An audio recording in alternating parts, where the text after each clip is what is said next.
Hi guys, my name is Dima. I'm an English tutor. In this, let's say, philosophical video, I'm going to prompt you a bit in such a situation when... So I will try to describe it because it's not so easy to put it into words directly and explicitly. So, often we have, let's call them linguistic challenges in our lives. Especially it concerns, of course, non-native speakers of English. For instance, you want to get a job in one of those fields which you love. For an example, today let's take IT. Yeah. You want to become an IT specialist, or you are already one, but you work somewhere locally, but you want to expand. You realize that the salaries, so those levels of compensation, they are much higher, let's say in the United States or in Canada, and even for those who work online, they work remotely. Anyway, if you're working with a huge company located somewhere in the United States, you will be a financially independent person. But, so the only obstacle which arises on your way there is your English mastery. So your knowledge of English and your ability to communicate in this language. And so you realize that you have some challenge. You need to do something about it, but it's very difficult to define the levels, the conditions and the levels of different aspects of your English mastery concerning your speaking, writing, reading, listening, grammar, fluency. I think you get what I mean, yeah? For instance, if you want to study abroad in some college, they give you an explicit requirement. For instance, you have to pass IELTS with the band of 6. Okay, so it's easy to understand. Even if you feel that it's too much of a gap between your current level and that 6.0, for instance, yeah, but at least your brain knows exactly what to aim at. Because you have, for instance, you have passed IELTS today, you have got 4.0 and you need 6.0. Okay, you realize that you need to raise your score by 2 points within, let's say, half a year. Yeah?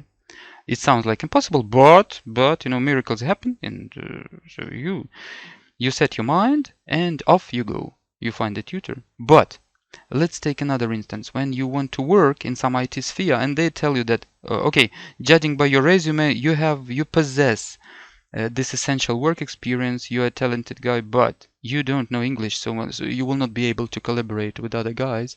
And so we are expecting you, but please be so kind as to improve your English within, let's say, half a year or a year, yeah, and then we will take you. And so your brain is wondering, okay, I will improve, I will read and listen, but how can I measure my progress? Yeah, how? I will maybe have some interview in 1 year's time, yes, or half a year's time, and so it's very vague, you see, the problem is. And so I have some advice. At least I have been working with people for over 20 years about this English, and not only students, not only prospective students, but also some candidates for job positions, even those IT guys. We were training for some interviews in IT sphere, and I know what I'm talking about. So one of the simplest ways to realize what you have to do with your English for those cool jobs is to pass one of the English tests. You see, for instance, let's take 3 most common tests nowadays in the world, I think, for non-native speakers. This is IELTS, this is TOEFL, and this is Duolingo. By the way, I have just opened one exercise from Duolingo here as a screensaver. So you see IELTS, TOEFL, and Duolingo. IELTS has the maximum band of 9.0, TOEFL has the highest score 120, and Duolingo 160.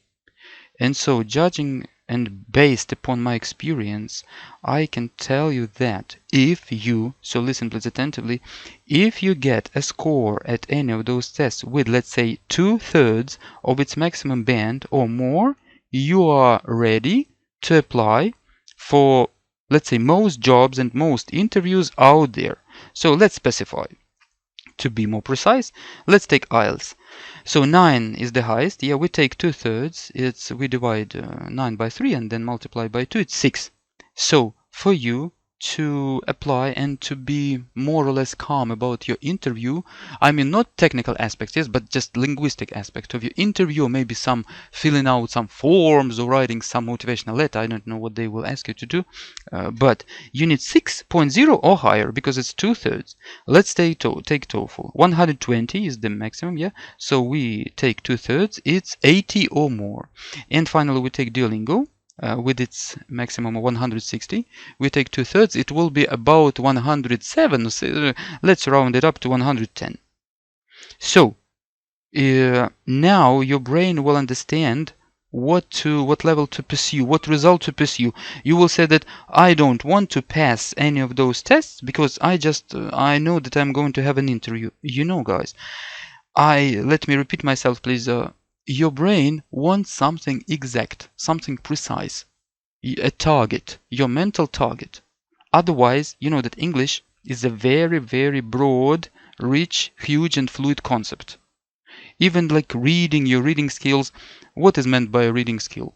It's so huge and so broad that you will not define. You will read something, listen to something, but and what else? And in this way you will stretch the time of your preparation twice or threefold because you will not have an exact target. If you put an exact aim of passing the test with 2/3 of the maximum score, your brain has a clear target.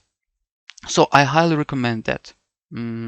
Let's imagine that you're an IT specialist and you want to apply to some huge multinational company, and you have already done that, and they tell you, so now your English doesn't allow, okay, it doesn't let us hire you because it's too low. So please improve your English and then reapply. Okay, so you pass IELTS or TOEFL or Duolingo in, let's say, 1 week's time because you delve a bit into the specifics of this given test, either independently or with a tutor, and pass it. For instance, you get 5.0 for IELTS. You remember the maximum is 9.0, yeah? And I tell you that if you have 6.0 or higher, an overall score, you can try. Most of those companies will take you, I think, based upon my experience. Of course, if you get 7.08, it's even better. So you realize now that you have 1.0 point of difference, which you have to surmount. In this way, you build your strategy. I will tell you that depending on the talent of your tutor and on your own perception, maybe peculiarities concerning those languages, 1 point in IELTS you can improve, I don't know, within, let's say, 3 months, 4 months, half a year, or even 7, 8 months, depending upon the amount of work which you can do in your free time, like the amount of your creative home tasks. Not only the amount of lessons during the week, but depending upon how much you read, consciously read, analyze, compare some structures so that you swim in the ocean of that language. So, or TOEFL, yeah? Let's take 80 or something. You want to try TOEFL. You're welcome to do that. There is no basic difference. I mean, among those tests, there are differences, stylistic differences, content differences, but about your English, they are more or less. I mean, your 6.0 at IELTS corresponds around 80 or something in TOEFL and around 110 at Duolingo. So it doesn't matter which test you want to pass to check your readiness for your interviews and all that jazz. So you want to deal with TOEFL. Okay, very nice. So you pass TOEFL. You learn some peculiarities, they say quirks and features of this TOEFL, you pass. For instance, you get 65. Okay, 65, not much, but you know that you have to have about 80 or better 85 or more. Okay, how can I build my strategy? I find a tutor and I work with him or her for half a year, maybe, or even more. Then I pass TOEFL, I get 85. Okay, I cannot guarantee, because I'm not God or I'm not the whole universe, but you will pass your interviews if you have 80, 85 or more for TOEFL.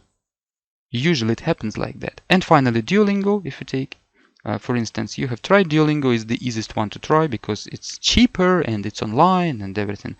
So you pass it, you get, let's say, 85.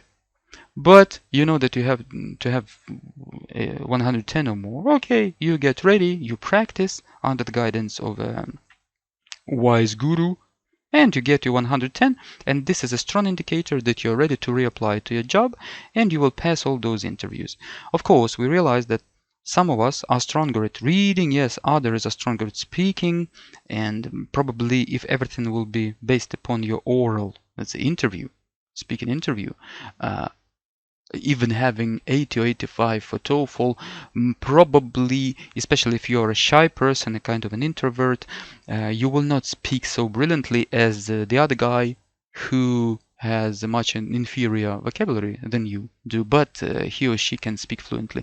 I understand that, so it's very relative. But overall, if you get, let's say, 110 for Duolingo, it means by default that you can speak English and you can read and write and understand and everything. So I think, guys, you get the message of this video. Very often in this life we lack that exact aim, that target, especially for developing in something which can be not easily measured, like our English.